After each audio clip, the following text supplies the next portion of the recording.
Sud Radio, Berkov dans tous ses états. Nous sommes en guerre. Le patron de Meta a annoncé qu'il renonçait au fact-checking. Nous ne pouvons pas dépendre de ce type de réseau. Il y a le Braun-Pivet, c'est votre cas, vous, ou pas Comment, pour moi? À vous de dire la vérité. Moi, je suis toujours sur Twitter. J'ai adressé ce matin un courrier à tous les députés du nouveau Front Populaire pour leur proposer de quitter ensemble le réseau Twitter. Au fond, est-ce que c'est pas tout ce que vous détestez et tout ce que vous exécrez Elon Musk? Sandrine Rousseau. Une attitude extrêmement masculine, viriliste, violente, enfin tout ce qu'on veut. I don't care. Nous sommes en guerre.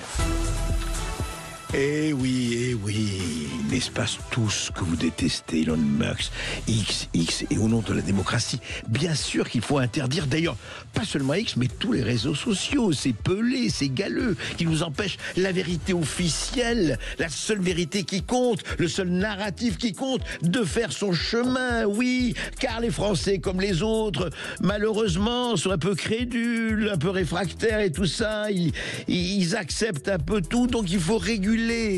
Il faut même censurer. Pourquoi censurer? Parce que nous sommes en démocratie, c'est pas beau tout ça. Eh ben on va en parler tranquillement. On va d'abord effectivement commencer à parler. Cela fait 5 ans, pratiquement jour pour jour, que le premier mort du Covid avait annoncé publiquement en Chine. 5 ans de Covid-19. On peut faire un bilan? Oh ben on va en parler avec quelqu'un qui a fait un livre remarquable là-dessus, le statisticien Pierre Chaillot. Et puis évidemment, Elon Musk, X et la classe politique française, européenne, anglaise, tout ça, qui se disent ce n'est pas possible, il faut arrêter le massacre, X doit disparaître, ou c'est presque ça. Pourquoi, comment, on va essayer d'expliquer les enjeux. Et après les perles, les huées et les bravos, avec Charles Prats qui va expliquer comment on gaspille très tranquillement l'argent de l'État. Après l'ex-magistrat Charles Prats, aujourd'hui député, eh bien, nous allons parler de Mayotte longuement, avec des témoignages très passionnants. À tout de suite, évidemment, attachez vos ceintures, c'est parti. Français parle au français. Je n'aime pas la blanquette de veau. Je n'aime pas la blanquette de veau. Sud Radio, Berkov dans tous ses états. Le 11 janvier 2020, il y a exactement, à 2 jours près, il y a exactement 5 ans, la Chine annonçait publiquement le tout premier décès lié à un virus au goût étrange venu d'ailleurs, le Covid-19. Qu'est-ce qui s'est passé depuis 5 ans? Et Dieu sait ce qui s'est passé, des choses dans le monde entier, y compris évidemment chez nous. On en parle tout de suite. Sud Radio, Berkov dans tous ses états. Le fait du jour. Coronavirus, connard de virus, coronavirus, connard de virus. Connard de virus peut-être, Renaud, mais quel dégât à tous les étages, quel dégât. On va essayer d'en parler, rappeler en tout cas que le 31 décembre 2019, donc il y a un tout petit peu plus de 5 ans, qu'une délégation de l'OMS en Chine apprend l'existence de cette épidémie. Les premiers cas sont localisés à Wuhan, où il y avait le fameux laboratoire, effectivement, le B4 qu'on connaît. Donc, ville gigantesque, Wuhan, 14 millions d'habitants, nous sommes en Chine.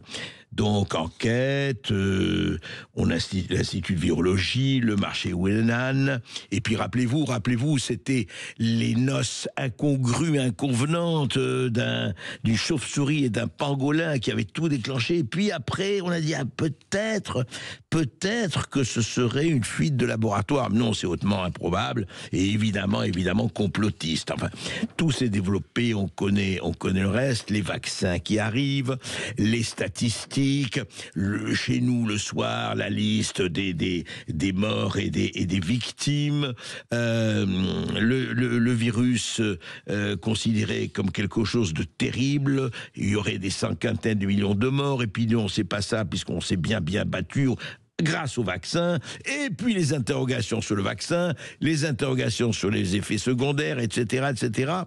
Et on en est aujourd'hui à exactement 5 ans. Que peut-on dire? Et là, on a demandé à quelqu'un que nous avons déjà reçu avec plaisir, Pierre Chaillot. Bonjour Pierre Chaillot. Bonjour André Berkoff, bonjour à tous et merci de me recevoir. Vous êtes écrivain, statisticien, vous avez écrit ce livre qui a fait beau et très très légitimement beaucoup de bruit et beaucoup de succès, ce que révèlent les chiffres officiels aux éditions de l'Artilleur il y a 2 ans, et il y a un peu moins de 2 ans d'ailleurs, et je crois que vous allez publier bientôt une version, je ne dirais pas rafraîchie, mais avec des ajouts, c'est bien ça ? Alors, il y a 2 ans, en effet, j'ai sorti Covid-19, ce que révèlent les chiffres officiels, et puis on a sorti une version rafraîchie, simplifiée pour faire une édition poche en janvier dernier. Et là, le 29 janvier prochain, sort un autre ouvrage qui s'appelle Victimes des vaccins Covid-19, ce que révèlent les chiffres officiels.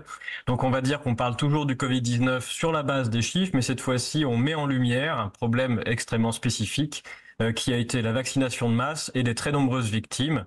Le but étant évidemment de faire tomber un tabou, de faire reconnaître les victimes de manière scientifique, en utilisant les chiffres officiels, et puis en faisant comprendre aux gens que derrière les chiffres, il y a vraiment des gens qui ont souffert et qui souffrent encore. Et alors, vous n'utilisez que les chiffres officiels, Pierre Chaillot ? Bien évidemment, je ne sais faire que ça. J'utilise les chiffres à notre disposition, les chiffres gouvernementaux, les chiffres des instituts officiels, de l'INSEE, d'Eurostat, de l'ECDC, et je ne me base que de ça. Je mets en ligne, j'écris des programmes informatiques pour les exploiter, que je mets en ligne de façon à faire de la science ouverte et que chacun puisse vérifier la totalité de mes travaux. Voilà. Et vous avez votre site internet, il faut le rappeler, où tout un chacun peut consulter. Pierre Chaillot, alors, justement, 5 ans après, avec tout ce qui s'est passé, l'irruption des vaccins, et au niveau mondial, le narratif ou les narratifs qui ont encombré effectivement notre vie depuis 5 ans, aujourd'hui, sans faire un bilan global, que peut-on dire à l'heure où nous parlons ?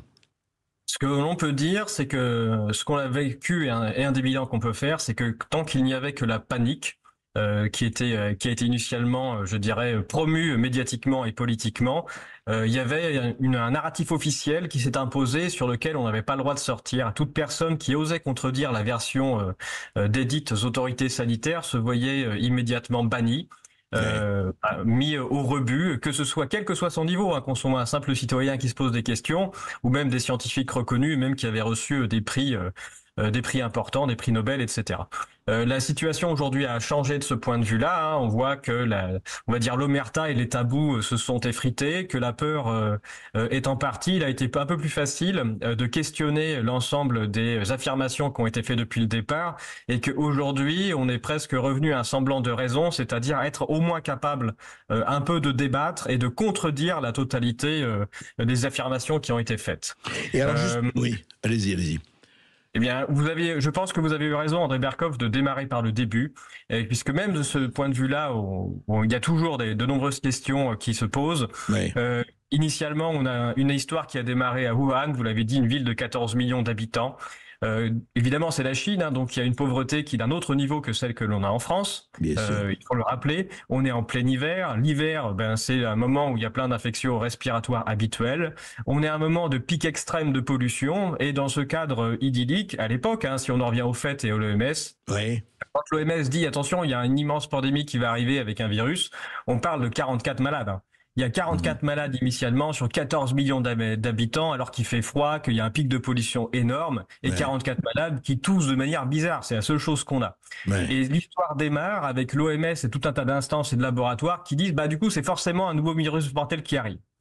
Et donc, ce que l'on observe, c'est, et dont on ne s'est pas tout à fait sorti encore, c'est ce que j'appellerais une viromania. C'est-à-dire que quels que soient les symptômes qui démarrent quelque part dans le monde, tout de suite, on agite l'étendard du méchant virus qui va ravager l'humanité et évidemment tout ce qui va avec en termes de nécessité de restriction, d'imposition de règles aux gens, et puis les sacro-saints tests et vaccins qui vont venir avec. Donc je pense que la question initiale doit se poser dès le début. Oui, et on se rappelle d'ailleurs que très très vite, certains modélisateurs, notamment Made in London, disaient qu'on va avoir 50 millions de morts, que les cercueils vont envahir les villes du monde, que ça va être terrifiant. Alors, il y a eu cela, il y a eu ce que vous appelez effectivement l'état de panique, et on peut comprendre, personne n'a envie de mourir, et il y a eu tout le reste, enfin on va pas revenir là-dessus. Au début, les masques ne servaient à rien, ensuite les gestes barrières, etc., le confinement ou les confinements, et autres. Et justement, cet état de panique et les questions, et vous rappelez à juste titre que quiconque dérogeait de la doxa narrative était considéré comme au mieux un complotiste, au pire un saboteur. Comment ça a évolué, Pierre Chaillot, et justement, ça a amené à votre premier livre, enfin au livre dont on parlait. Comment ça a évolué? Comment effectivement ça a commencé à se dire, écoutez, c'est plus compliqué que ça. Rappelez-vous, les vaccins, il y a aucun problème, 90% de réussite. Et puis après, il y a eu oui, mais ça ne protège ni la transmission ni la contamination, etc. Eh bien, je pense que ça a pu évoluer, comme je le disais au début, en fonction du niveau de peur des gens. Et que l'ensemble des bêtises ou des absurdités qui resteront dans l'histoire ont atteint leur paroxysme au moment où les gens avaient le plus peur et qu'on s'est débarrassé de cette crise Covid, la peur diminuant.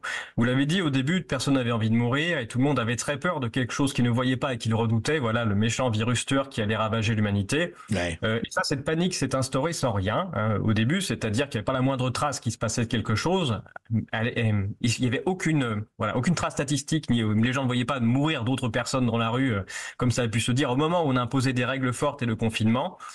Et ces règles-là ont fait que personne n'a rien vu, mais paniquait quand même, ne sachant pas ce qui se passait réellement.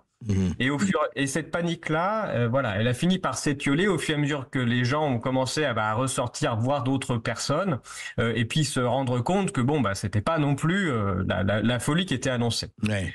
Ça a été pareil pour l'histoire de la vaccination, par exemple, où on a imposé une vaccination de masse avec des règles qui étaient extrêmement strictes et où on avait le droit à rien faire, et où les gens ont accepté la vaccination initialement en grande partie, même s'il y a eu tout un tas de gens qui l'ont refusé. On fait un peu de généralité, même si on va pas jusqu'au bout des choses. Ouais.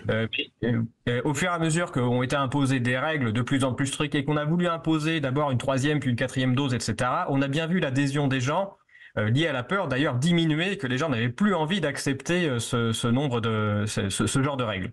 Ce qui fait que cette phase-là, en tout cas, qui était la phase de panique initiale avec l'ensemble de règles, a fini par se déliter et qu'aujourd'hui, il en reste plus grand-chose. Ouais. Il en reste plus grand-chose, mais l'heure des comptes et puis des recours en justice sur ce qui s'est passé n'est pas encore tout à fait arrivé. Il y a quelque chose d'extrêmement grave qu'on peut rappeler aujourd'hui, qui a duré 6 jours, je crois, ça a été la suspension des soignants sans salaire, ceux qui n'étaient pas vaccinés. Sans salaire, sans indemnité, sans rien, oui, effectivement. Sans droit au chômage, sans le droit d'avoir une autre activité à côté, voilà, c'est vraiment mis en dehors de la société. En suspension, et cette loi d'ailleurs qui a imposé la suspension des soignants n'est pas encore complètement abrogée. Aujourd'hui, elle n'est que suspendue. Elle peut être réactivée à tout moment d'ailleurs. Ouais. Pendant que, rappelons-le, les députés ne s'étaient pas fait vacciner, n'étaient obligés de se faire vacciner. Faut se rappeler ça. Entre autres. En nous expliquant que c'était pour garder un débat démocratique, que eux s'en préoccupaient. Mais du coup, il y a vraiment des questions en justice. Il y a des procès qui vont avoir lieu avec des soignants qui vont se battre et qui se battent déjà pour récupérer ce qui leur est dû. Ouais. Notamment l'ensemble de ces salaires, puisque ça a duré quasiment 2 ans, où ils étaient d'accord pour travailler, on leur a dit de ne pas le faire, et ce qui contrevient d'ailleurs à des règles de constitution vis-à-vis de la fonction publique. Et alors, Pierre Chaillot, justement, juste un mot, qu'est-ce qui a fait avec le professeur Toubiana et d'autres, qu'est-ce qui a fait que dans vos travaux, vous avez commencé à voir, et comment vous avez vu, c'est intéressant, parler de vos travail d'essayiste et de statisticien, vous avez vu que l'histoire, comment était traitée justement les morts, les statistiques des décès par rapport aux statistiques de la maladie, vous avez vu des disparités et même des erreurs assez, je dirais, spectaculaires, c'est le moins que l'on puisse dire. Tout à fait. Je crois que énormément de statisticiens comme Laurent Toubiana et d'autres, on est beaucoup à avoir été choqués au moment où on a vu arriver je crois que c'était Monsieur le ministre Salomon, la télévision tous les soirs pour annoncer un nombre de morts Covid. Ce qui n'a absolument aucun sens, ce qui n'a aucun intérêt, mis à part celui d'avoir le plaisir de passer à la télévision et de déclencher une panique en étant la star du jour. Quand on annonce à la télévision, aujourd'hui 500 morts du Covid, qu'est-ce que ça veut dire? En France, il décède entre 1500 et 3000 personnes tous les jours. Donc quand on dit 500 morts, c'est entre 1500 et 3000, enfin c'est plus petit que 1500 ou 3000 quoi. Donc on ne sait pas s'il y a plus de morts par rapport aux d'habitude ou si on est juste en train de cataloguer Covid des morts de d'habitude. Et donc quand on a eu cette information-là, ce nouveau procédé du gouvernement qui lançait une émission quotidienne pour lancer une panique qui était complètement injustifiée, je crois qu'on est nombreux à avoir été choqués. Ça a été un élément déclencheur, je pense, pour beaucoup de gens qui s'intéressent aux chiffres, d'aller chercher les vrais chiffres de mortalité quotidiens quand ils apparaissaient ou hebdomadaires, pour regarder s'il se passait vraiment quelque chose. Et on a découvert à ce moment-là que non, le niveau de panique engendré par les médias et les politiques n'avait rien à voir avec ce que l'on trouvait réellement dans les chiffres. Oui. Et ça a été effectivement le début d'une entreprise justement de déshystérisation à laquelle vous avez participé au très bon sens du terme. Et aujourd'hui, alors Pierre Chaillot, est-ce que nous allons en parler tout de suite après cette petite pause. Restez avec nous parce que c'est passionnant. Aujourd'hui, vers quoi on va? Parce qu'on voit qu'aux États-Unis, qu'en Allemagne et ailleurs, il y a vraiment une espèce de réaction extrêmement forte aujourd'hui en disant posons-nous les questions et qui justement qui doit rendre compte, parce qu'il y aura des comptes à rendre évidemment et ça a commencé. On en parle tout de suite avec Pierre Chaillot après cette petite pause. Sud Radio. Parlons. Sud Radio Berkov dans tous ses états, midi 14h. André Berkov. Et nous sommes toujours avec Pierre Chaillot, écrivain, statisticien, ce que révèlent les chiffres officiels, l'Arthur, et puis fin janvier, effectivement, sur les vaccins, le Covid. Alors Pierre Chaillot, justement, aujourd'hui, on dit prise de conscience, etc. Mais sans entrer dans la polémique vax ou anti-vax, effectivement, aujourd'hui, on se pose la question. Vous savez, le groupe d'experts indépendants pour la préparation et la réponse aux pandémies vient de dire tout net. En 2025, le monde n'est pas prêt à combattre une nouvelle menace pandémique en raison, disent-ils, de la désinformation, ce qu'ils appellent la désinformation. Et alors, voilà, on a vu tout ce qui s'est passé avec les effets secondaires, les effets indésirables, les myocardites et autres. Simplement, quand l'OMS dit que la vaccination contre le Covid a permis entre 2020 et 2023 d'éviter un peu plus d'1 million de décès en Europe, dont 96% de personnes de plus de 60 ans. Quand vous entendez ça, vous dites quoi, Pierre Chaillot? Je dis que c'est entièrement faux et que l'ensemble des études qui m'ont été que j'ai pu lire, notamment celles utilisées par l'OMS ou par d'autres institutions qui défendent cette vaccination Covid-19, comportent à peu près toutes le même biais. Enfin, toutes celles que j'ai lues comportent le même biais et sont à mettre à la poubelle absolument toutes. Quel biais alors justement? Oui. Je prends 2 exemples dans le prochain livre pour expliquer aux gens, de façon à ce qu'ils ne se fassent plus jamais avoir par ces études-là. En fait, dans tous les pays où on a des données et toutes les tranches d'âge, on peut vérifier que, à la suite d'une vaccination de masse Covid-19, il y a une hausse de mortalité de manière quasi immédiate. Ce qui fait que n'importe quel chercheur statisticien avec un tant soit peu de neurones branchés ne peut qu'arriver à une conclusion: ces vaccins sont néfastes puisqu'ils augmentent la mortalité. Toutes les études. Carrément, voilà. Et je le dis de but en blanc et je validais mes résultats avec un chercheur belge qui s'appelle Patrick Meyer. On avait les mêmes résultats tous les deux et on a bataillé pour réussir à se faire relire par nos pairs et à être publié dans le cadre d'un colloque international de bioinformatique et de biostatistique. Ça n'a pas été une mince affaire de trouver des pairs qui acceptaient de nous relire puisque le sujet est un peu brûlant. Mais voilà, Patrick a réussi le tour de force de faire ça puisqu'en fait il est du métier, il est de la partie, il connaît bien des gens et voilà, ça a été fait. Donc même on va dire le mainstream ne peut plus dire que nos résultats sont ceux d'amateurs qui grattent sur un coin de table. Voilà, on s'est fait relire. Bon, et comment est-ce que ces études officielles, prétendues études, réussissent à vous faire le tour de force de dire que ça sauve des gens quand la mortalité augmente? C'est simple, ils décalent les données. Voilà, c'est-à-dire qu'il y a une mortalité qui augmente juste après la vaccination et toutes ces études-là décalent les données de 3 semaines à 1 mois. en utilisant l'excuse que ces vaccins ne sont efficaces qu'au bout de 1 mois. Et donc, il faut décaler la date de vaccination jusqu'à ce que les vaccins soient efficaces. Et j'ai un scoop, au bout de 1 mois après la vaccination, la mortalité redescend. Voilà, donc la mortalité post-vaccination redescend, ce qui fait que ces études attribuent la redescente de la mortalité à la bonne qualité des vaccins. Et c'est ça qu'elles font toutes. Voilà. Donc c'est cette escroquerie de décalage des dates c'est gros comme une maison, hein. C'est énorme et c'est ça qu'elles font de façon à ne refuser de voir que la vaccination augmente la mortalité partout. Vous voulez dire, elle décale systématiquement tous les résultats, quoi, c'est ça? Tout à fait. Ouais. Elle décale les dates de vaccination de 30 jours, sous l'excuse que les vaccins sont efficaces au bout de 30 jours, ce qui permet d'attribuer la baisse de la mortalité à l'efficacité vaccinale, alors qu'il y a bien une hausse de mortalité juste après la vaccination. Ouais, en tout cas, c'est très intéressant de ce point de vue-là. Et à votre avis, je voudrais en terminer là-dessus, et on reparlera, évidemment, on vous fera venir avec, quand votre livre sera paru, Pierre Chaillot, fin janvier, début février en tout cas.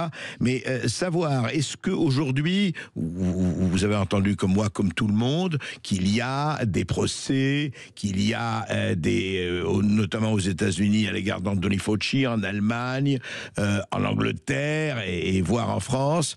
Est-ce qu'à votre avis, ces poursuites, ces procès, cette recherche effectivement de ce qui s'est vraiment passé, vous pensez que ça ira jusqu'au bout ou pas?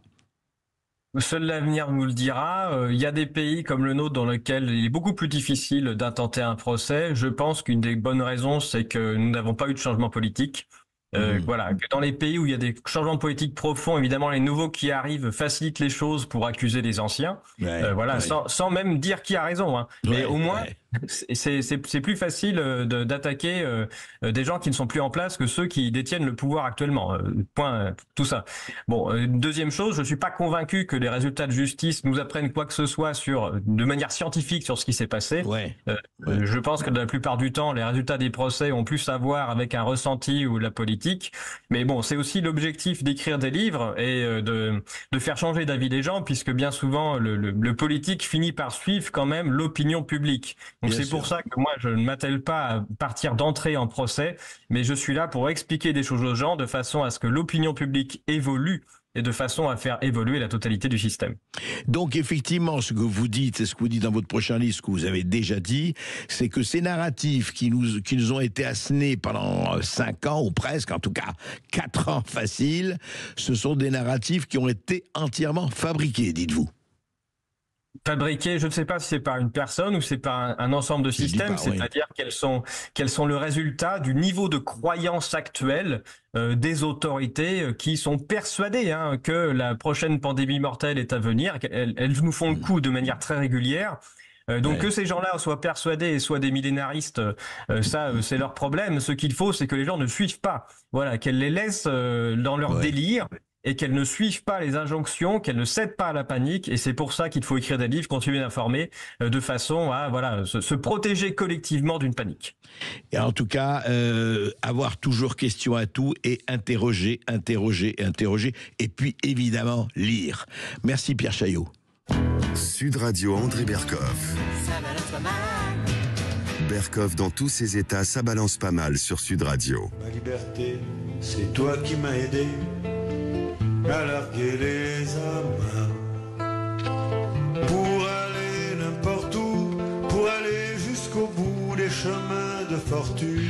Oui, c'est bien, Moustaki, ma liberté. Mais enfin, écoutez, faut se canaliser, la liberté. La liberté, c'est pas du tout de faire n'importe quoi. Et on le voit en ce moment, et on le voit comment, avec cette polémique pratiquement mondiale aujourd'hui, entre X, notamment Twitter, depuis qu'un certain Elon Musk l'a racheté, et pratiquement la quasi-totalité de la classe politique, en tout cas peut-être pas la quasi-totalité, mais énormément de gens qui ne supportent plus ce qui se passe, comme si, Elon Musk et on parle de interférence, on parle d'ingérence, on parle de scandaleuse, effectivement, intervention sur des élections, que ce soit en Angleterre ou en Allemagne, etc. Mais comment on ose faire ça, comme si, c'est ça qui est très drôle quand même, comme si les interférences politiques d'un pays à un autre n'avaient jamais eu lieu. Écoutez, franchement, et quand même, on aurait envie d'en rire de peur d'être obligé d'en pleurer. Alors, évidemment, on sait que le premier qui a dégainé chez nous, c'est l'ancien commissaire européen, Thierry Breton. Et Thierry Breton continue aujourd'hui à, effectivement, ferrailler uniquement sur Elon Musk. D'ailleurs, c'est très intéressant. Et X, écoutez-le. Et je suis certain que précisément, on va prendre toutes les mesures pour s'assurer qu'il respecte la loi. S'il ne la respecte pas, il y a des amendes. Et si jamais il continue à pas respecter, il y a également dans la loi la possibilité d'interdiction. Donc on est maintenant équipé. Il faut faire appliquer cette loi pour protéger nos démocraties en Europe. Voilà. Protéger la démocratie en interdisant, c'est évidemment une manière extrêmement forte de protéger la démocratie, puisque apparemment un réseau social, ce serait vraiment une dictature, quoi. C'est presque la Russie de Poutine ou la Chine Xi Jinping, en passant par Pol Pot de sinistre mémoire et autres. Mais ça ne s'arrête pas là. La présidente de l'Assemblée nationale, elle aussi, fait montre et fait preuve d'une inquiétude renforcée. Et voici ce que dit Yael Braun-Pivet. Écoutez. Alors moi j'ai choisi une photo de Mark Zuckerberg qui a annoncé qu'il mettait fin à une certaine modération et au fast-checking sur Facebook et à la modération.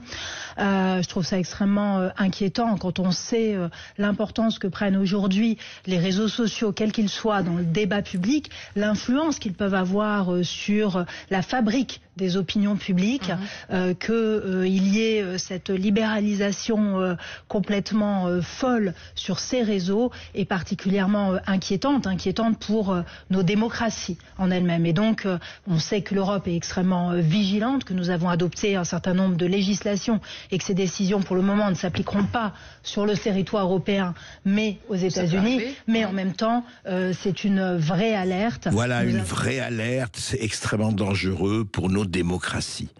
Alors, c'est quand même très intéressant de voir que Madame la Présidente, Yael Braun-Pivet, on ne l'a pas entendu beaucoup parler quand justement le même Mark Zuckerberg a révélé que avant l'acquisition de Elon Musk par X, chez même à Facebook, à Instagram et autres, eh bien, on leur a... Le FBI, la CIA et autres, il l'a dit de façon extrêmement claire, on l'empêchait de parler des effets secondaires du Covid, on l'empêchait de parler des affaires de Joe Biden et de son fils Hunter, notamment en Ukraine, avec l'extraordinaire contenu du portable de Hunter Biden, on l'empêchait de parler beaucoup de choses, on le menaçait. Est-ce que vous entendiez à l'époque quelqu'un qui protestait, que ce soit dans les médias ou dans les cercles politiques? Ah non, non. Ça, ce n'est pas des atteintes à la liberté, puisque ça va de notre côté. La liberté ne s'use, vous le savez, que si on ne s'en sert pas, et la liberté, c'est nous qui savons ce qui est la liberté ou pas. Vous autres, gueux ou personnes de petits neurones, eh bien, vous n'avez qu'à nous suivre. C'est intéressant. Qu'est-ce qu'on protestait quand M. Bill Gates subventionne à lui seul pratiquement la moitié de l'Organisation mondiale de la santé, le philanthrope évidemment Bill Gates? Est-ce qu'on protestait quand le même Bill Gates subventionne des journaux, des quotidiens, que ce soit en France et ailleurs? Est-ce qu'on protestait quand Facebook finançait les fact-checkers, qui est chargé de vérifier les informations? C'est quand même formidable, hein? C'est-à-dire que il y avait des laboratoires pharmaceutiques qui finançaient les fact-checkers, en Amérique en tout cas, en France je ne sais pas, mais vous comprenez qui contrôle les contrôleurs? Qui contrôle les contrôleurs?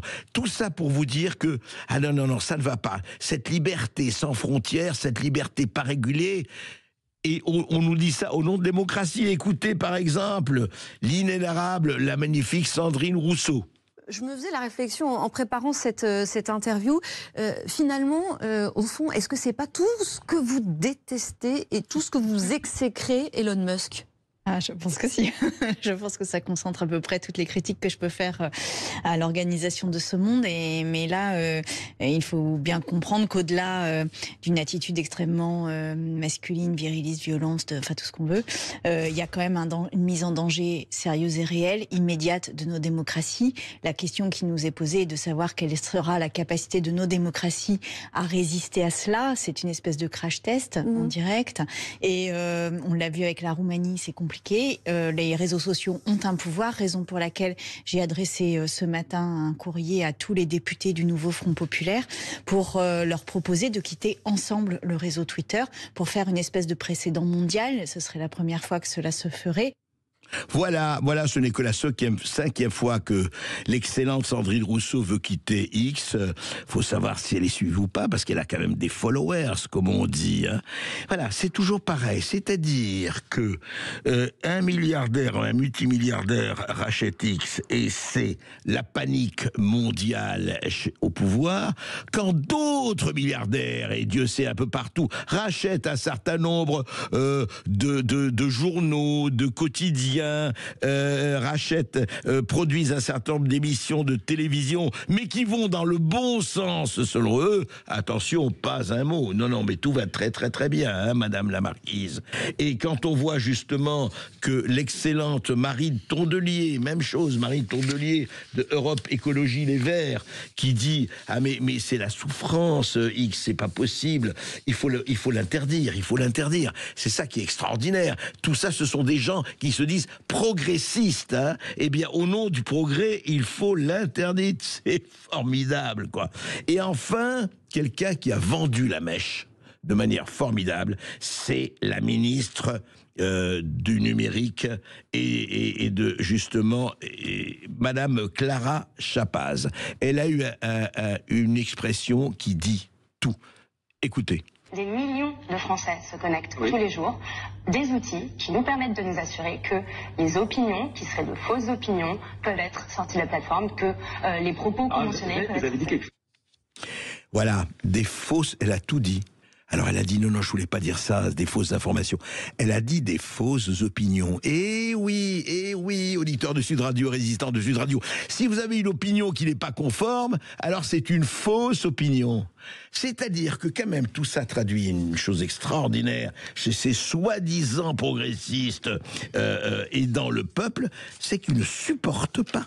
Ils ne supportent pas, au vrai sens du terme, que le peuple puisse juger si effectivement, j'en sais rien, moi, dans X, il y a le meilleur et le pire, comme partout. Ah non, oui, mais là, c'est pas possible. Parce que Elon Musk a enlevé les contrôles. Et les contrôles, les fameuses fact-checkers qui se sont trop souvent révélés des fake-checkers au service de je ne sais qui, je ne sais quoi, si on sait très très bien. Donc, voilà où on en est, c'est-à-dire qu'aujourd'hui, on est en tel mode panique chez certains qu'il faut, supprimer X. Et encore une fois, Marine Tondelier, elle dit, le réseau social Twitter n'est pas seulement pénible, mais il est aussi dangereux. Elle en souffre, elle a parlé de sa souffrance dans le grand jury, RTL, Public Sénat. La question de le quitter se pose bien évidemment, mais ne suffira pas, il faut l'interdire. Voilà où on en est. Les soi-disant démocraties européennes n'ont qu'un seul sujet par rapport à ce qui s'est passé, les viols de masse en Angleterre, par rapport au chômage, par rapport à l'insécurité, par rapport à tout cela. Non. Il y a un seul pelé, un seul galeux d'où nous vient tout le mal, c'est X. Il faut supprimer X et tout ira pour le mieux dans le meilleur des mondes. Voici où on en est. Salut. Parle-t-on français? Je n'aime pas la blanquette de veau. Je n'aime pas la blanquette de veau. Sud Radio Berkov dans tous ses états. Maud Koffler, est-ce que les Français savent qui il faut appeler pour parler aux Français? Justement, appelez le 0826 300 300, appelez Sud Radio pour nous dire ce que vous pensez de tous les sujets évoqués en ce moment sur Sud Radio par André Berkov. Sud Radio Berkov dans tous ses états. Les perles du jour. Quand on partait de bon matin, quand on partait sur les chemins, la bicyclette. Nous étions... Merveilleuse chanson d'Yves Montand, la bicyclette, effectivement. Alors, ça a été, on a vu ça sur les réseaux sociaux, hein, et tout le monde beaucoup de gens ont relayé un article de l'Est républicain qui affirmait que cette femme d'un quartier populaire d'Audincourt, en Franche-Comté, avait touché 3 000 € par personne pour apprendre à faire du vélo. 3 000 € par personne pour apprendre à faire du vélo, c'est vrai que ça faisait un peu beaucoup. Alors, ça a été vérifié notamment par le Check News de Libération. La MJC Centre Social Saint-Exupéry a précisé que cette somme couvre les leçons de vélo pour l'ensemble de ces femmes, et non pas par personne. Hein. Donc, il était important de le dire. Puis, acquisition de vélos, etc., etc. Voilà. Mais... d'accord, ça, on peut dire ça très bien. Mais au fond, ça touche du doigt d'un certain nombre de choses. Est-ce que pour prendre du vélo, est-ce qu'il faut des subventions? Vraiment, on peut se demander, c'est ça. Bonjour Charles Prats.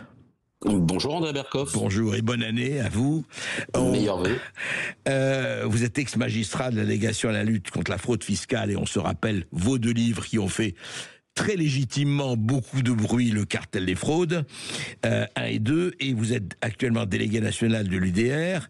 Dites-moi, au fond, alors ça c'est une histoire, mais si elle a pu avoir ce retentissement, en tout cas ce relatif retentissement, c'est que effectivement on se dit ces dépenses-là, voilà, pour du vélo, pour des choses comme ça, et au fond cette CAF, cette caisse cette caisse d'allocation familiale, qu'est-ce qu'on peut dire? On dépense comment? De quelle manière?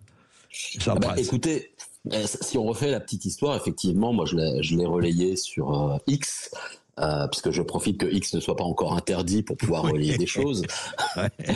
Mais et c'était un article de l'Est républicain qui laissait sous-entendre d'ailleurs que c'était 2 750 € par personne pour 7 personnes.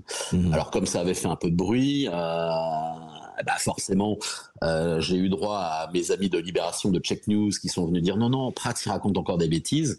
C'était pour 14 personnes et pas pour 7 personnes, pour 5 heures de cours pour apprendre à faire du vélo.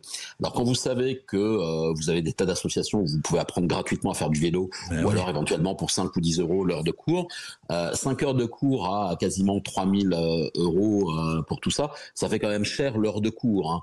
Donc c'est sûr qu'il y a une école ou une structure qui a bien profité de cette subvention pour apprendre à une dizaine ou une douzaine de dames à faire du vélo. Bon, du coup, je me suis intéressé un petit peu à tout ça et j'ai découvert, puisque en général, quand Check News me titille, j'aime bien les retitiller, que non, en fait, pour la CAF du 12, c'était pas simplement 2 750 € qui avaient été cramés comme ça dans des subventions pour que quelques dames apprennent à faire du vélo, mais c'était sur l'année 2024 plus de 160 000 €. 160 542 € très exactement de mémoire, d'après les documents de la CAF, qui avaient été dépensés dans des projets de ce style. Ah oui, 164 000 € pour des projets du même style que vélo, etc. Quoi, voilà, 160 542 €, 160 000 €. Rien que sur l'année 2024, vous voyez. Et donc, effectivement, ça pose une vraie question, parce que la caisse des allocations familiales, ce qu'on appelle la branche famille de la sécurité sociale, vous savez qu'on paye tous les mois pour la branche famille. Bien sûr. Nos charges sociales, quand vous prenez votre fiche de paye, vous avez une ligne branche famille, cotisation, allocation familiale, etc. La CAF, elle sert à quoi? Cet argent, il sert à quoi? Il sert à payer les allocations logement, il sert à payer les allocations familiales, justement, pour les gens qui ont des enfants, etc. Il sert à payer tout un tas de minima sociaux. C'est à ça que sert cet argent. Cet argent, a priori, on pourrait se dire qu'il n'est pas forcément destiné à subventionner des projets qui sont certes fort sympathiques. Hein. C'est très bien de faire du vélo. Enfin, bon, quand vous connaissez le Doubs à Montbéliard, je suis pas certain que tout le monde circule en vélo dans le Doubs, surtout en cette saison-là. Vous voyez, là, en ce moment, à mon avis, c'est un petit peu compliqué, un petit peu frisquet de faire du vélo. Et surtout, moi, vous connaissez mon inquiétude pour les finances publiques de la France. À l'heure où inquiétude légitimée, quand on voit le déficit. Quand nous avons plus de 3 300 milliards de dettes publiques. 3 300 000 milliards. Oui, c'est ça. 3 300 milliards. Ah oui, 3 trillions, oui, c'est déjà pas mal. Oui. Voilà. Quand nous avons chaque année, maintenant on est sur un déficit annuel a priori qui va être à 180 milliards d'euros de déficit annuel.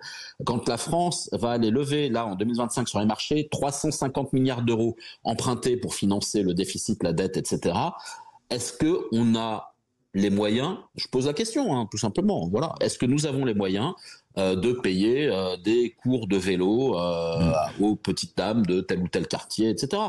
Tout ça, c'est fort sympathique, mais je ne suis pas sûr que la CAF, les finances publiques de la France aient les moyens de financer tout ça.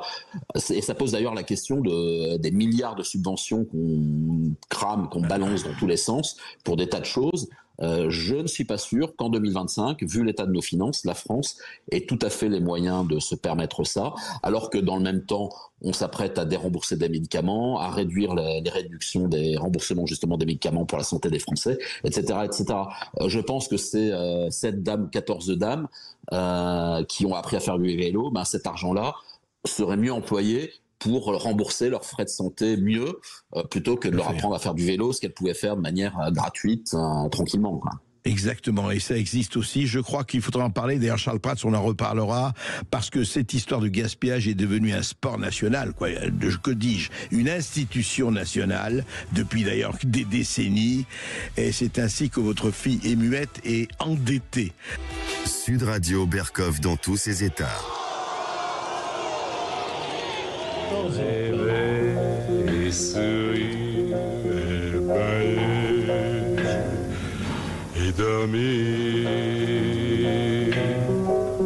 Je me lave à l'eau de pluie et me séchant au soleil.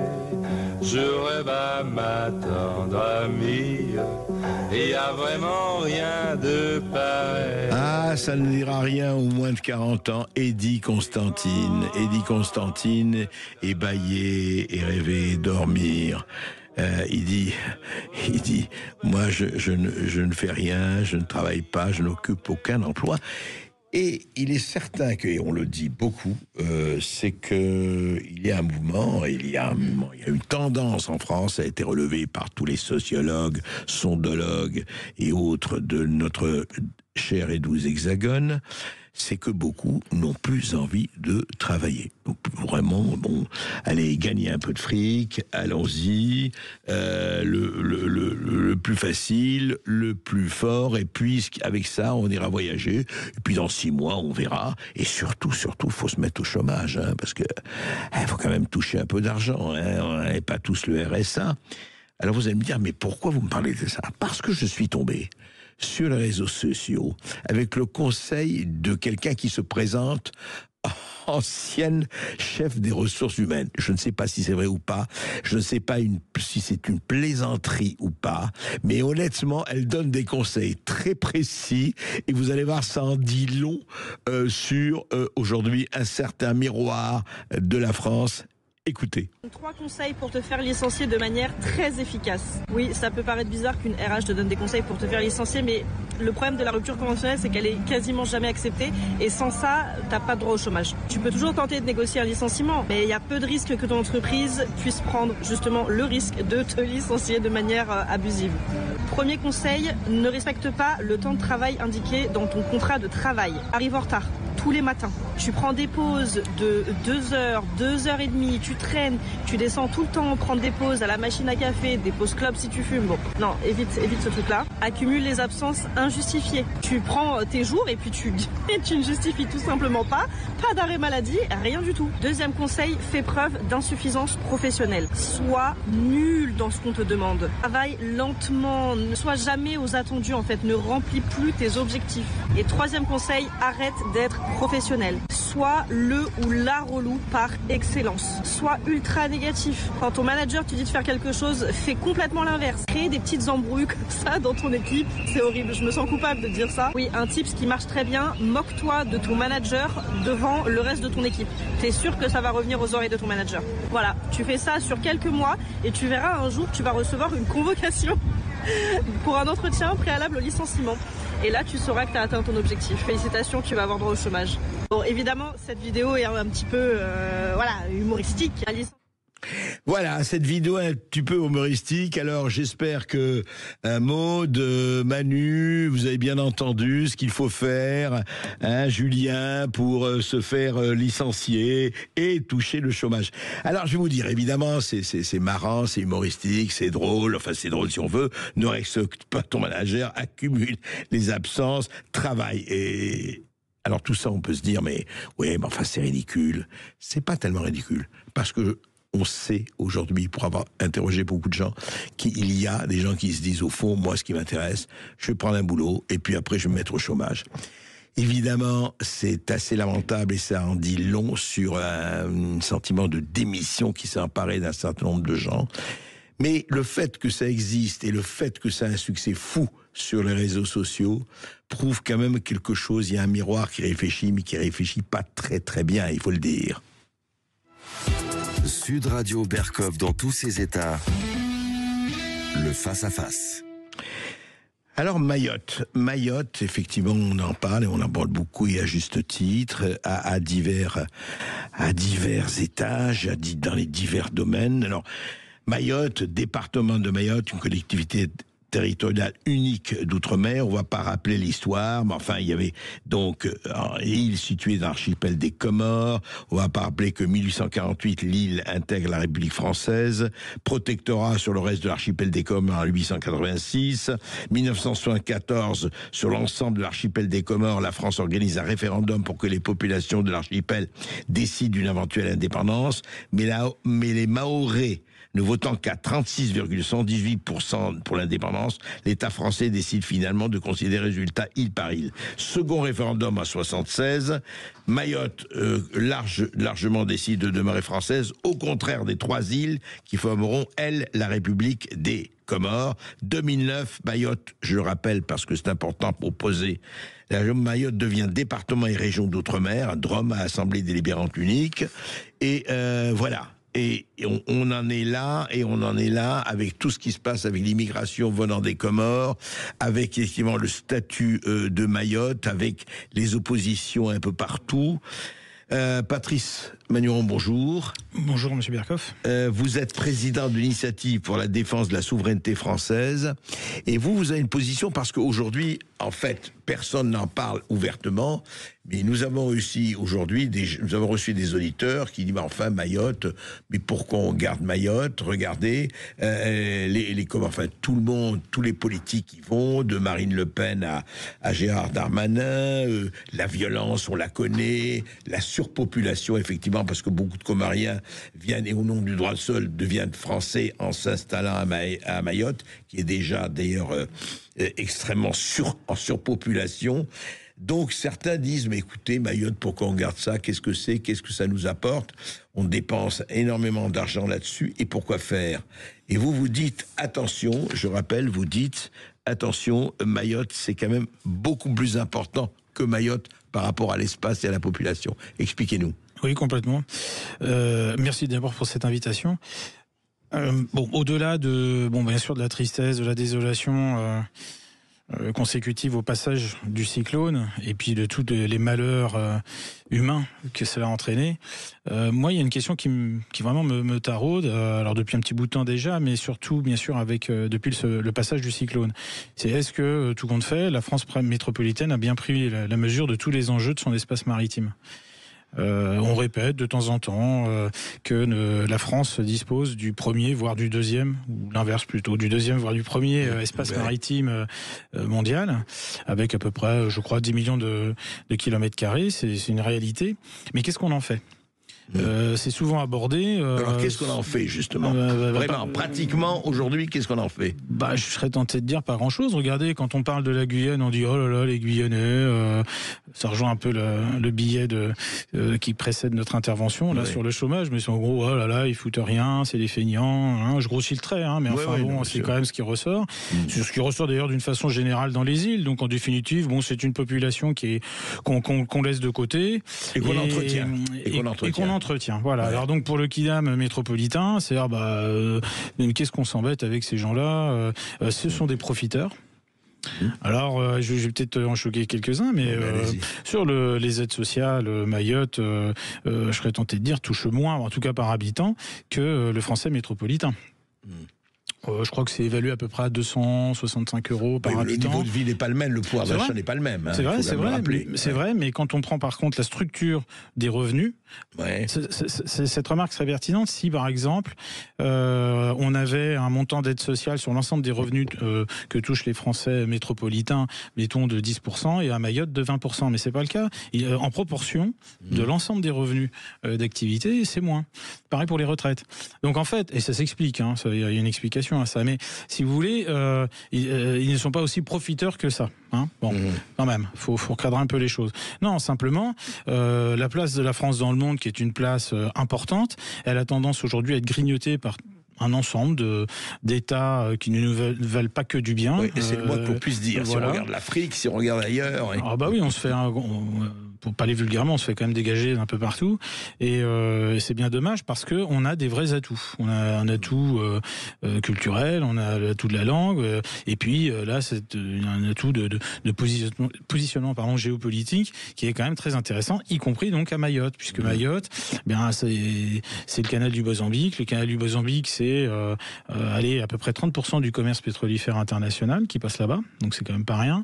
Et puis ce sont des ressources à exploiter au niveau local. Alors c'est en train d'être acté tout ça, mais on prend, je pense, du retard, et surtout on risque de se faire chipper entre guillemets le magot par les Chinois, les Américains, les Sud-Africains, etc. Ouais. Donc dire que cette région ne représente rien pour nous, c'est pas vrai. Économiquement, ça peut représenter quelque chose.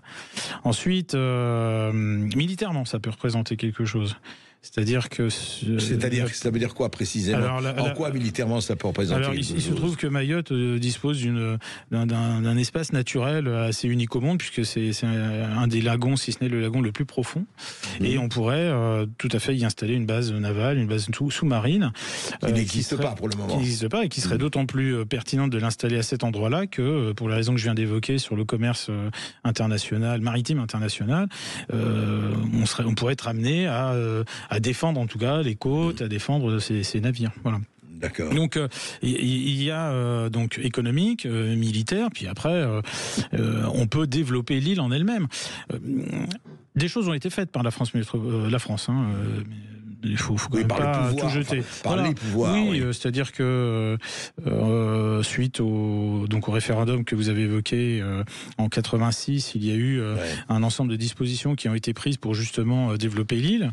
Mais si on devait, de façon très rapide, reprendre un petit peu l'histoire, là où la situation s'est vraiment détériorée, c'est à partir de 2011, c'est-à-dire à partir du moment où elle a obtenu son statut de département-région. Il semble que là, en l'absence de tout contrôle de nos frontières, on a laissé passer une immigration qui a engendré deux effets. Forcément une surpopulation au niveau de l'île, puisque par rapport aux Comores, la densité de la population de population de Mayotte est 2 fois plus forte à Mayotte que dans les Comores. On est à peu près à 800 habitants au kilomètre carré. On a en gros une population, alors qui est très difficile d'estimer parce qu'il y a quand même beaucoup d'immigration illégale, mais on est en gros entre de 250 000 300 000 habitants. C'est beaucoup. Et les infrastructures, et c'est certainement là que le bas blesse, elles n'ont pas suivi. On a un hôpital pour 300 000 habitants. Donc vous imaginez ce que ça a pu donner au moment du passage du cyclone. Ils ont été complètement débordés, ils n'ont pas le personnel médical adéquat, et donc j'imagine que assez aisément, parce que c'est bizarre, on a quand même des statistiques qui sont très très très floues sur le nombre de victimes réelles de ce cyclone. Mais ils ont complètement été débordés. Sur l'éducation, c'est la même chose. Vous avez à peu près un tiers de la population qui a moins de 20 ans. C'est-à-dire que 100 000 Mahorais qui ont moins de 20 ans, qui sont dans les lycées, collèges, là aussi bien évidemment en sous-effectif.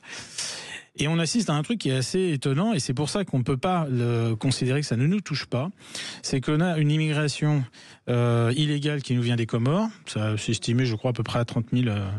Ce qui est énorme. Ce qui est énorme. Mais de l'autre côté, on a une sortie de la population de Mayotte qui va où ? En France métropolitaine, qui arrive à Marseille et qui se répartit d'ailleurs, je crois, entre Marseille et Paris. Donc en fait, alors il y a un solde positif, et d'où l'augmentation de la population, mais aujourd'hui Mayotte, c'est un peu une sorte de vase communicant, quoi, entre les Comores et puis la France métropolitaine. Voilà. On va continuer de parler de Mayotte, des problèmes de Mayotte et des enjeux pour la France. Tout de suite après cette petite pause, on en parle avec Patrice Magnuron. À tout de suite et n'hésitez pas à réagir au 0826 300 300. À tout de suite. Sud Radio Berkov dans tous ses états, midi 14h.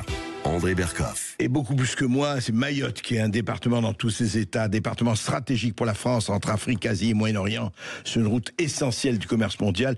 Vous l'avez dit, Patrice Magnuron, dans le canal du Mozambique, dans l'océan Indien, transite 80% du pétrole qui est consommé dans le monde en provenance des pays du Golfe. 80%, ce n'est pas rien. Alors, effectivement, on parle de Comores, des Comores, on va parler de Mayotte, on va parler de ce projet de loi urgence pour Mayotte qui a été présenté il y a quelques jours, le mercredi 8 janvier, en Conseil des ministres, donc pour essayer effectivement de pallier le drame de ce qui s'est passé. Donc il faut reconstruire. Mais justement, je voudrais vous faire réagir, Patrice Magnuron. Sans fermeté migratoire, nous reconstruirons Mayotte sur du sable, ont alerté Bruno Retailleau, Manuel Valls et Sébastien Lecornu, les trois ministres, dans une tribune publiée dans le Figaro. Nous reconstruirons Mayotte sur du sable. Et Gérald Darmanin ajoute, il faut revenir sur le droit du sol à Mayotte et en Guyane. Ce n'est pas possible de continuer à avoir plus de 60 à 70% de parents non français qui donnent naissance à Mayotte. Quand même, ce problème-là, il reste quand même, il est là, il est extrêmement fort, c'est une plaie, enfin, en principe, d'après ce qu'ils disent. D'ailleurs, Marine Le Pen, je rappelle, au second tour de la présidentielle de 2022 à Mayotte, Marine Le Pen avait récolté 59,1% des suffrages. C'est intéressant. Alors, comment résoudre cette situation, si on peut la résoudre? C'est effectivement le point noir numéro 1 de Mayotte, c'est effectivement cette immigration illégale qui vient complètement perturber les équilibres. Puisque, encore une fois, il n'y a pas d'infrastructure adaptée pour accueillir autant de personnes. Est-ce que la loi urgence va répondre effectivement aux problèmes posés par Mayotte? Bon, c'est avant tout une loi qui est là pour définir de nouvelles aides consécutives au passage du cyclone. Est-ce qu'il s'agira d'un rattrapage par rapport à ce qui aurait dû être versé les années d'avant? Non, ça me fait un peu penser ça à la loi de programmation militaire. Vous voyez, on vote des fonds, puis on n'en voit jamais la couleur. J'ai un petit peu peur de ça, d'autant plus que peut-être qu'on pourrait certainement résoudre cette situation si on lui donnait un autre statut que celui de département et région. C'est-à-dire pourquoi pas créer une 4e région maritime avec des pouvoirs qui seraient renforcés au niveau local. Parce que tout compte fait, le problème, il est bien là, il est sur le contrôle et sur le pouvoir qu'on va attribuer au préfet local. Ouais. Aujourd'hui, il n'y a pas de préfet maritime, on va dire. Il n'existe pas. Enfin, non, donc ça manque. Ensuite, il va falloir développer les infrastructures portuaires et avoir des outils. Donc les outils, en l'occurrence, ce seraient des frégates pour pouvoir contrôler les frontières. Et puis aussi, même si on est d'accord que les Comores ont leur propre souveraineté, il va falloir quand même se mettre autour de la table avec les Comores et négocier tous ces flux, négocier cette situation. Bon, on sait bien qu'aujourd'hui, le président Azali des Comores, qui, je le rappelle, est quand même souverain, lui, il veut récupérer Mayotte et forcément, il est pas... lui, il veut récupérer Mayotte. Son idée, c'est son Taïwan à lui. C'est son Taïwan à lui, voilà. Ouais. Oui, alors, sauf que... Oui, tout à fait. Mais comme il connaît lui-même des difficultés, enfin, la population comorienne connaît des difficultés sur les 3 îles comoriennes, ouais. Comment dire, ça explique aussi l'afflux massif d'immigration. C'est-à-dire que si ça se passait mieux chez lui, forcément il y aurait moins de monde chez nous. Voilà. Donc bon, tout sauf ça, que le statut être français, c'est quand même, il y a quelques avantages. Ouais, bien sûr, que l'on puisse dire. Complètement, puisque alors en niveau de vie moyen, je crois, les Comores, on doit tourner autour de 260 €. C'est 7 fois moins quand même que la France métropolitaine. Les Comores, c'est autour de 160. Donc, le taux de pauvreté est encore plus fort. Vous voulez dire Mayotte, c'est 260 € et les Comores, ce serait 160. C'est ça. Ouais, d'accord. Le taux de pauvreté est encore plus fort. Et alors justement, est-ce que tout cela, parce que vous parliez justement de la nécessité pour la France, mais c'est très paradoxal en fait. On voit bien ce que vous souhaitez, vous êtes souverainiste et c'est tout à fait cohérent que vous parlez de cela, et vous n'êtes pas le seul. Mais comment il se fait qu'actuellement on voit ça, et on voit ça sur Mayotte parce que c'est un comprimé chauffé à blanc de ce qui se passe, et on voit ce qui se passe en Afrique, ailleurs, je ne parle même pas de l'Algérie, d'aujourd'hui des espèces de... Vous avez eu par exemple le président du Sénégal, enfin le vice-président du Sénégal a dit qu'ils vont débaptiser à Dakar et ailleurs des places au nom de Français, quoi. Ce qui aurait été impensable ne serait-ce qu'il y a encore 15-20 ans, hein, c'est sûr. C'est ça. C'est qu'il y a hallucinant. J'ai lu ça hier, qu'au Sénégal, on allait débaptiser un certain nombre de places avec des personnalités françaises. Alors, comment arriver à vivre ce paradoxe, quoi? Mais notre autorité s'est affaiblie. Elle s'est affaiblie au fil du temps. Alors pour moi, le discours de Dakar de Nicolas Sarkozy a été le premier point d'affaiblissement, on va dire, de notre autorité. Alors, en l'occurrence, c'était en Afrique. Rappelez ce que c'était quand même pour nous. Dans ce discours, il avait eu une position quand même un peu humiliante pour les chefs d'État africains, en expliquant que l'homme africain n'était pas assez rentré dans l'histoire. Bon, voilà. Donc il y a des terminologies qui, à mon avis, ne se disent pas quand on veut entretenir une relation diplomatique sur le long terme. Et malheureusement, François Hollande pas trop, mais Emmanuel Macron a emboîté le pas.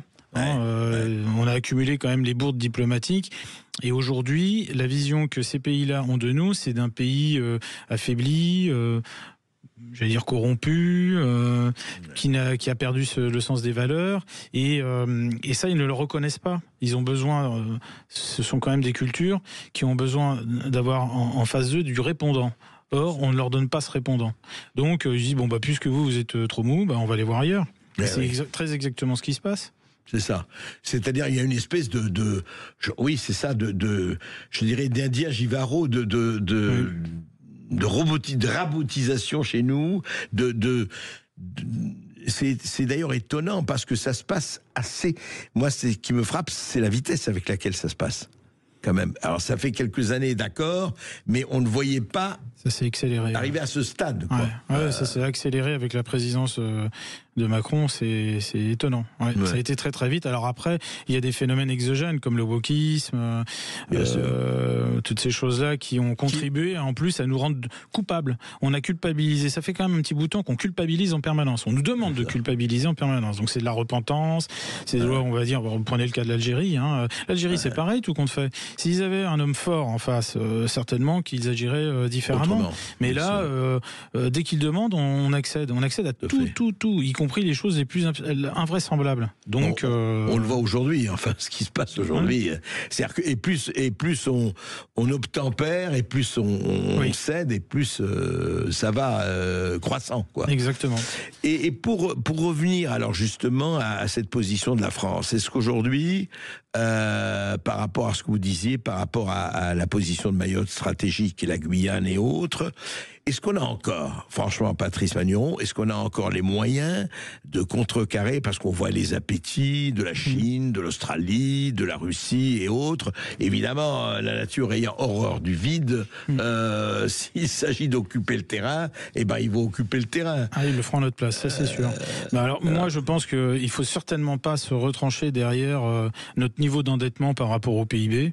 Ce serait une idiotie. On est entêté, d'accord, mais un État comme la France ne fait pas faillite. On est présent partout dans le monde. Sur toutes les mers du globe, on est présent en Arctique, en Antarctique, on est vraiment présent partout. On a cette spécificité-là. Encore aujourd'hui, et on a cette spécificité-là en Europe notamment. Donc on a vraiment un jeu à faire valoir.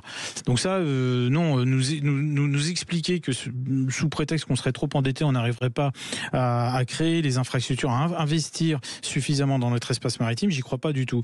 Ma position d'ailleurs, c'est que le vrai danger, c'est pas tant le ratio de dette publique sur le PIB, qui donc tournent autour de 120% en France, mais plutôt des dettes privées.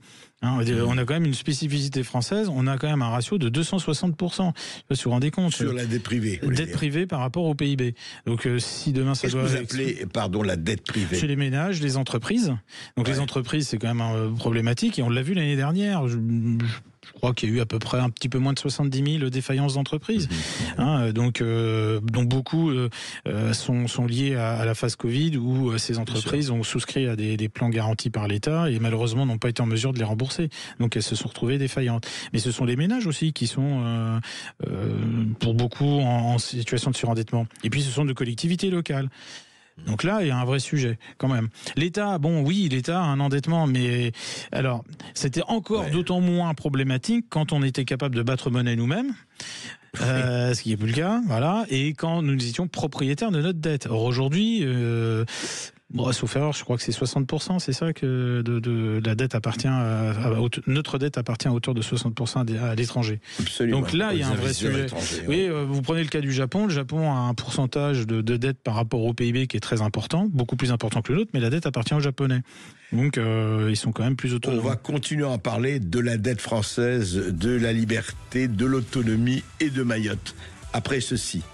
André Berkoff. Et nous sommes toujours avec Patrice Magneron, président d'Initiative pour la défense de la souveraineté française, et nous accueillons Ibrahim Bakar, qui a été vice-président du Conseil général de Mayotte et qui est président de l'association des anciens élus de Mayotte. Alors justement, Ibrahim Bakar, on parlait un peu de ce territoire, de ce qui se passe, qui est non seulement évidemment les cyclones, non seulement la violence, l'insécurité, mais on parlait aussi de l'immigration, de tout ce qui s'est passé depuis déjà quelques décennies. Et à votre avis, alors on discute, et je disais à Patrice Magneron que certains disent aujourd'hui en France, certains, minorités, mais qui disent oui, mais enfin Mayotte, pourquoi, écoutez, après tout, pourquoi on continue à s'en occuper, on est là, il y a que des problèmes, les Comores, on n'arrive pas à régler ce problème des Comores et de l'immigration, donc faut-il se séparer de Mayotte ou pas? Certains disent, je parle encore une fois minoritaire, et vous, par rapport à ce qui s'est passé, aujourd'hui on est en 2025, début 2025, Ibrahim Bakar, qu'est-ce que vous nous dites par rapport à ce qui se passe? D'abord... Approchez-vous du micro, excusez-moi. Non, touchez pas, c'est juste rapprocher le micro à la main, voilà, c'est très bien. D'abord, merci André, si tu me le permets, donc de se tutoyer. Et merci Patrick de m'avoir permis de m'exprimer au nom de Mayotte. C'est pas tous les jours que Mayotte se trouve à Paris dans sa grandeur, dans c'est un petit paradis de l'océan Indien. Paradis, c'est vite dit. Paradis, elle le restera toujours. Ah bah écoutez, tant mieux, on l'espère. Parce que Mayotte est belle, et là, je pense que c'est du mal pour faire du bien. Nous avons les cyclones, mais auparavant, nous avions l'immigration de l'Afrique. On va pas... Oui, il n'y a pas que les Comores. De l'Afrique entière, dans tous ces États. Sur un petit caillou de 374 km², vous comprendrez qu'aucun département français n'accepterait de recevoir dans son territoire autant de personnes et qui viennent et qui ne s'arrêtent pas. Parce que là, on parle, mais c'est des vagues et des vagues de personnes qui nous arrivent, alors que même la population de Mayotte a à peine quelque chose à manger. Donc, voilà, mon appel aujourd'hui, c'est d'abord de remercier toute la nation française qui nous a... On l'a senti un peu dans le cœur, qu'on est soutenu, on n'est pas seul dans cette grande baie fermée de Mayotte. La première chose, c'est que on a une île où Mayotte, nos aïeux et ceux qui nous ont procédés, nous disaient nous voulons rester français pour être libres. Et la notion d'argent telle qu'on l'a aujourd'hui n'existait pas. Et donc, c'était au fond de cœur. C'était vraiment rester français pour être libre. Pour être libre. Mais on n'est plus libre. On n'est plus libre sur cette île. Donc, moi, je suis ici pour le faire savoir. Alors, pourquoi, très précisément, c'est l'immigration, c'est autre chose? Pourquoi on n'est plus libre sur cette île? Parce que la France a fait de Mayotte une zone quand même plus prospère et où la vie est supérieure. 10 fois supérieur à ce que se passe dans la zone. Donc, par rapport aux Comores, par exemple. Par rapport aux Comores, par rapport à toute cette zone. Par rapport aux Comores, donc tous les enfants, d'abord on a, si je prends l'exemple de l'hôpital et de l'école, tous les enfants de la zone sont à Mayotte. Vous comprendrez que... Tous les enfants de la zone, pratiquement. De la zone, mais principalement des Comores. De Juan, de Mouéli, tout le monde est à Mayotte. Donc, on ne peut pas soigner tout le monde. Alors, justement, Ibrahim Bakar, on sait, et vous faites bien de le rappeler, qu'est-ce qu'on peut faire? Vous, concrètement, aujourd'hui, on est en 2025, on en parlait avec Patrice Magneron, concrètement, qu'est-ce que vous entendez de votre pays, la France? Vous êtes fait partie de la France, qu'est-ce que vous entendez? Qu'est-ce qu'on peut faire? Qu'est-ce qu'on doit faire, à votre avis? La première chose, c'est que demander au gouvernement qui se succède et des présidents de nous respecter. Et le respect de Mayotte en tant qu'entité française. Et donc, on a droit à un certain nombre de choses.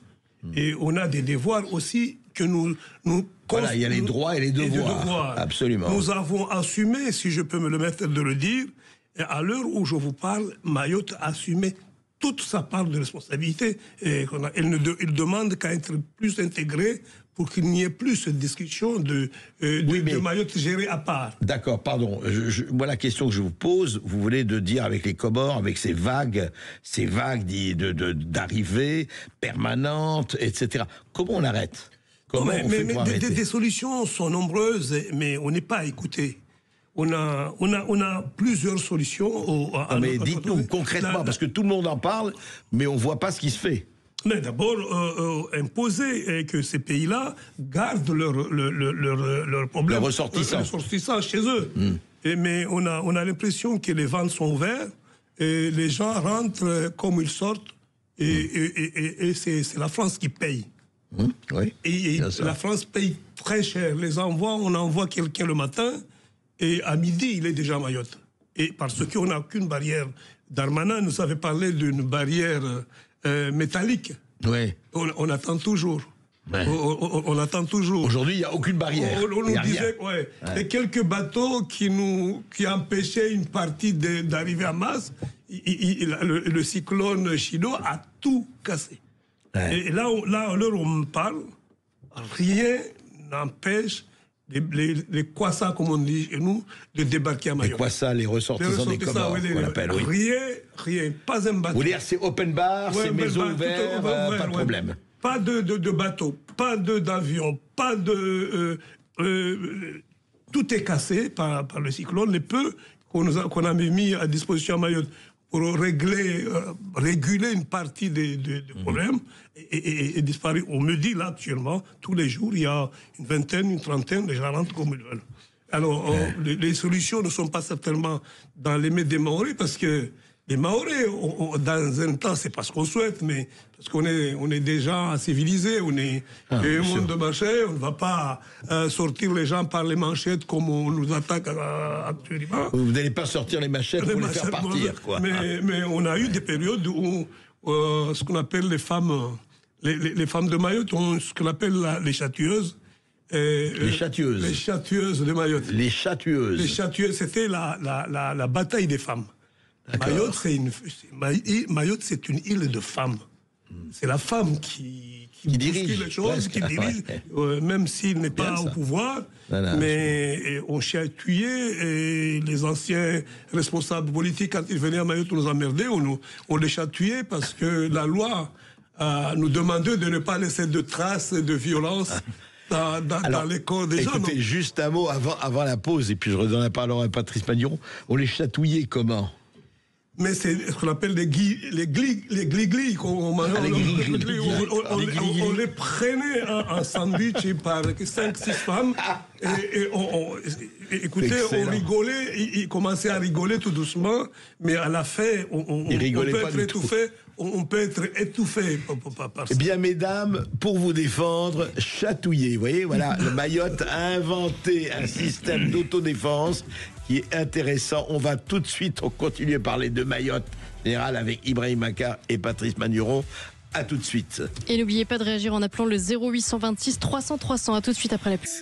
Et avant de reprendre, André, vous avez un appel de Chantal de Bastia. Bonjour Chantal. Bonjour André, bonjour à votre invité, bonne et heureuse année à toutes les bonne année à vous. Merci. La santé surtout. Absolument. Et une grosse pensée pour nos compatriotes maoris.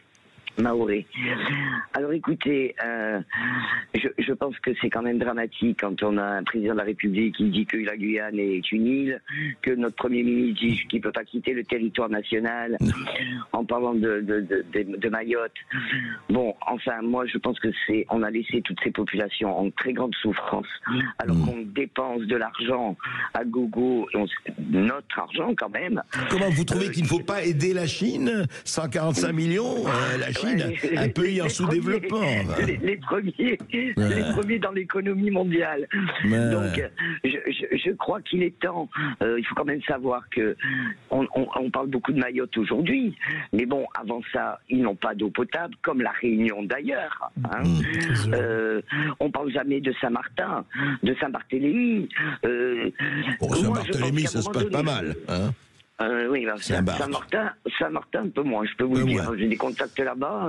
Mais oui, mais Chantal, vous dites, il faut faire quoi ? Enfin, je veux dire, déjà, dans toutes ces îles, Christian, comment il s'appelle, Estrosi, que je porte pas forcément dans mon cœur, mais sous le gouvernement de Sarkozy, avait déjà dit à l'époque qu'il fallait enlever le droit du sol à Mayotte. Donc ça fait quand même presque 20 ans. Oui, c'est intéressant. On est très rapide. On est rapide. À un moment donné, je pense qu'il faut protéger ces populations qui ont choisi d'être français, ce qui n'est pas le cas de tous.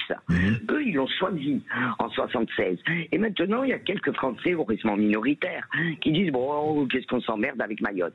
Les Comores, on leur donne 150 millions d'euros, je crois, ou 150 000 euros, je ne sais même plus, pour qu'ils gardent leurs ressortissants. Combien on donne aux Comores ? 150 millions. 150 millions. On donne aux Comores 150 millions pour qu'ils viennent voyager à Mayotte, c'est ça. Pour ne pas qu'ils gardent leurs ressortissants. Les 150 millions, on ferait mieux de les mettre à Mayotte, de mettre des barrières avec des navettes qui les renvoient chez eux, point barre, et qu'on enlève le droit du sol. Et vous verrez que déjà, ça va vite diminuer l'immigration. Et là, on ne fait rien. On les a abandonnés. Voilà, là, tout le monde en parle. Vous trouvez ça normal, un hôpital pour 300 000 habitants? Mais qu'est-ce que c'est? Mais on est pire que l'Afrique, justement. Et après, on va donner des leçons au monde. Alors moi, qui viens d'une île aussi, la Corse, je rappelle, la Corse. Voilà, où il n'y a même pas un CHU, pareil, où dans les années 60, on nous a laissé un peu pareil, il a fallu qu'on en arrive à de l'extrémité. Enfin bref, arrêtons. Donc on est Français quand ça les arrange. Merci Chantal, merci de votre réaction. Patrice Magnuron, au fond, vous voyez déjà, on a entendu Ibrahim Macar, et là on entend une réaction d'auditrice qui dit bon, mais ça va comme ça. Oui, oui, je peux comprendre l'exaspération de tous nos compatriotes, que ce soit en France métropolitaine ou dans les îles, enfin en Outre-mer. C'est normal, mais ça rejoint la discussion qu'on avait tout à l'heure sur le fait qu'on a des autorités qui aujourd'hui n'ont pas de vision stratégique à long terme. Elles raisonnent plutôt à 5 ans, c'est-à-dire sur la base d'un mandat électoral. C'est ça. Donc ça, c'est ils pensent à leur réélection. Oui. Bah, c'est leur métier, donc ils font attention. Voilà. Mais je ne pense pas que ce soit comme ça qu'on puisse diriger un pays. Et puis, d'une façon générale, il y a un affaiblissement de nos valeurs morales. Qu'on le veuille ou non, la politique française à l'étranger est aujourd'hui très très très mal perçue par les autres chefs d'État, par les autres pays. Et ils sentent bien, en tout cas pour certains, ils sentent bien qu'ils peuvent se payer sur la bête. Et c'est ce qu'ils font. Donc. Et c'est ce qu'il faut absolument. Alors Ibrahim Macar, alors pour vous, parce que nous arrivons hélas en fin d'émission, qu'est-ce que, je dirais, vous m'avez dit que faut-il faire, on en a un peu parlé, mais quel est le sentiment des Mahorais aujourd'hui? Comment ils se sentent, les Mahorais, aujourd'hui? Les Mahorais, globalement, se sentent abandonnés. Globalement, se sentent abandonnés parce que l'école ne marche pas. C'est la première des choses. Parce que moi, je me souviens, quand je suis arrivé au Conseil général en 88, on parlait de 3 choses. On parlait de l'éducation des enfants, et on l'a plus. Mansour l'avait dit une fois, ça devient des gardes d'enfants. Les gardes d'enfants, nos écoles à Mayotte, et ne peuvent plus supporter cette masse. Ouais, c'est ça, c'est toujours pareil. Alors que l'excellence aujourd'hui, tout parent cherche à éduquer son enfant. Nous, on ne nous donne pas cette chance-là, ni aux enfants, ni aux parents.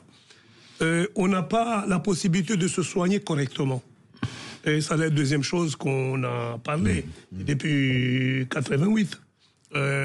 Notre hôpital est devenu une passoire où on te donne 2 comprimés d'Afalgan et il faut aller prier à la maison.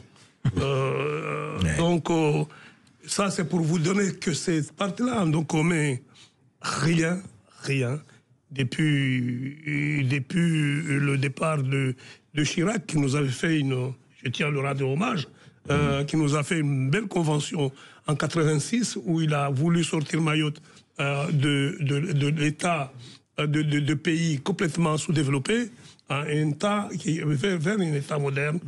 Donc on a commencé à voir les vraies écoles avec cette convention-là, on a eu l'hôpital avec cette convention-là, on a eu l'eau avec cette convention-là, on a eu les lumières sur ces conditions-là, mais au début, quand il y a eu Hollande, je le dis, il n'y a plus rien. Plus rien. Tout s'est arrêté, vous voulez dire. Tout s'est arrêté brutalement, et on n'a eu que des promesses, et aujourd'hui on s'interroge sur si la parole du président de la République et si la parole d'un Premier ministre vaut quelque chose là-bas. Donc, mais bon, nous on est des gens, encore je le dis tout à l'heure, que nous sommes des gens de conviction. C'est pas parce qu'on ne nous sert pas le plat de riz ou le manioc et la banane que notre plan principal, qu'on va tourner le dos à la France. On est encore plus déterminé que jamais. Donc on verra ceux qui ne veulent pas faire leur job pour qu'on soit bien. Et écoute, ça se verra, le temps jugera. Mais en tout cas, ce ne sera pas Mayotte qui jouera la dernière. Oui. En tout cas, nous verrons, et surtout, effectivement, et Patrice Magneron, vous l'avez dit, c'est-à-dire où, effectivement, Mayotte fait partie de la France et on s'en occupe comme il faudrait s'en occuper, où elle ne fait pas partie, et il faut savoir ce qu'on veut faire, quoi. On revient à ça, toujours. Alors pour moi, il n'y a pas de choix. Enfin, Mayotte fait partie de la France et donc de cet espace maritime qu'il nous faut tout simplement mieux gérer. C'est peut-être l'occasion, alors c'est triste de dire ça, parce que bien évidemment, il y a eu beaucoup de malheurs humains suite au passage du cyclone, mais c'est peut-être l'occasion de se servir de cette situation-là à Mayotte pour bâtir quelque chose de vraiment engageant, intéressant. Qui bien sorte du mal, quoi. Voilà, exactement. Sur les 30, 40, 50 années qui viennent, il y a la possibilité. En 2023, il y a eu 3 crises quand même successives. À Mayotte, il y a eu la crise de l'eau, il y a eu une résurgence de la délinquance et de l'insécurité. Oui. Qui aujourd'hui est exacerbé parce que voilà, il y a plus les habitations, tout est parti en l'air. Mais et puis la troisième, c'était donc l'Ose et Wambushu. Donc ce qu'avait voulu lancer l'opération Wambushu. Oui, Wambushu. Qui pour rapatrier effectivement un certain nombre de. Alors c'est bien, mais c'est, je pense, du cosmétique. Il faut construire des routes, il faut construire des hôpitaux, il faut construire l'éducation là-bas. Donc c'est des lycées supplémentaires. Tout ça demande des financements. Ils vont vous dire oui, mais on n'a plus d'argent. C'est ce qu'ils vous disent maintenant. Nos princes qui nous gouvernent. Où on va trouver l'argent? Encore une fois, un pays ne fait pas faillite et la dette publique telle qu'elle existe aujourd'hui n'est pas rédhibitoire pour justement engager des investissements. On ne parle pas de dépenses de fonctionnement, on parle de dépenses d'investissement et d'une vision à 50 ans. Et on a besoin de ça. Eh ben voilà, vision à 50 ans, non dépenses de fonctionnement, ça demande des politiques. Et n'oublie jamais ce que disait Winston Churchill, la différence entre un politicien et un homme d'État, c'est que l'homme d'État pense aux futures générations et le politicien ne pense qu'à sa réélection. That is the question. Très bien.